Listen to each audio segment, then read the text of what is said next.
On fait le point tout de suite avec Marc Duchesne, conseiller principal en relations publiques de Bombardier Aéronautique. Monsieur Duchesne, qu'est-ce qui s'est passé au juste? En fait, selon les données préliminaires que l'on possède, ce serait le train d'atterrissage de droite qui se serait affaissé et qui aurait donc créé justement l'embellie qui a provoqué la sortie de piste de l'appareil Q400. Évidemment, on ne peut pas commenter davantage sur les causes de cet accident-là, car les autorités danoises ont ouvert enquête. Une fois l'enquête terminée, on saura exactement les causes de l'accident.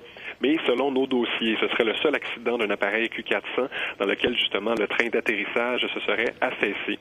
Je tiens également à souligner que le transporteur SAS possède 33 appareils Q400 et tous les 32 autres appareils continuent d'être en service et donc aucun appareil n'a été retiré du service. Est-ce qu'on a quand même commandé une inspection particulière des trains d'atterrissage sur les autres appareils? Vous savez qu'on a eu des problèmes de trains d'atterrissage au Japon plus tôt cette année. Ces problèmes-là ont été évidemment vérifiés et scrutés à la loupe. La situation est bien en main au Japon. De nouveaux commutateurs électriques ont été installés sur les trains d'atterrissage avant des appareils qui avaient connu des problèmes au Japon. Et bien sûr, ces commutateurs-là seront installés sur tous les autres appareils de la flotte. Dans le cas du Q400 au Danemark, il faudra attendre les conclusions de l'enquête avant de savoir exactement ce qui a causé le problème et donc l'écrasement, si on veut, du train d'atterrissage sous l'aile droite. Chose certaine, le pilote était conscient qu'il y avait un problème, il avait vidé ses réservoirs, même si on voit les images et au moment d'atterrissage, le train de droite est sorti, semble sorti normalement, mais il se replie dès que le poids de l'appareil, dès que l'avion touche le sol, en fait. Exactement. Donc, le train d'atterrissage s'est affaissé et c'est à ce moment-là que l'avion s'est écrasé sur l'aile et donc est sorti de piste.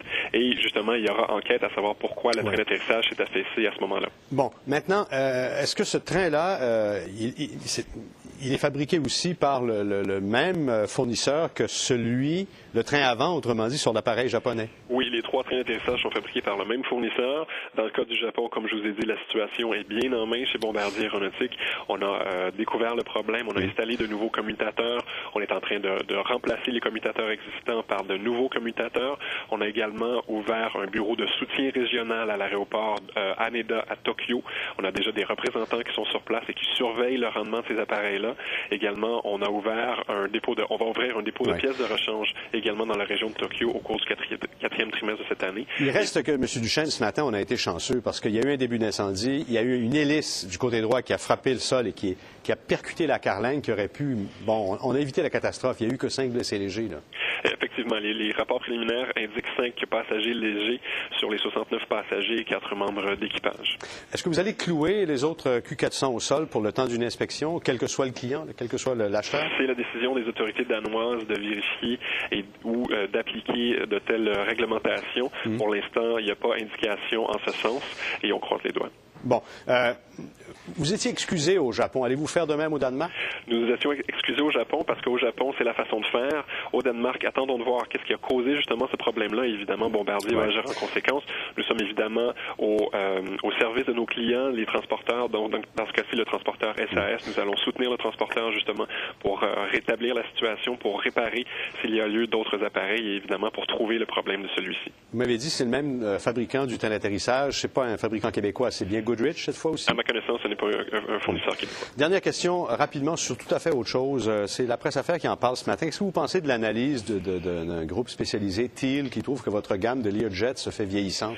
Au niveau des Learjet, on a mis en service le Learjet 60XR, un appareil de 8 passagers. On l'a mis en service le 30 juillet dernier.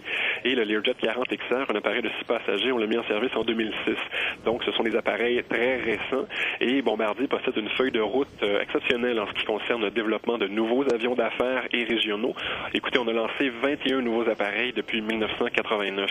Donc, Bombardier innove pratiquement à chaque année avec des nouveaux appareils qui rentrent en service et la gamme Learjet ne fait pas défaut à ce règlement interne. Merci beaucoup, M. Duchesne. Merci, à bientôt. Au revoir. Et on voit que la nouvelle n'a eu aucun impact négatif, la nouvelle de l'incident au Danemark sur le titre de Bombardier qui monte aujourd'hui.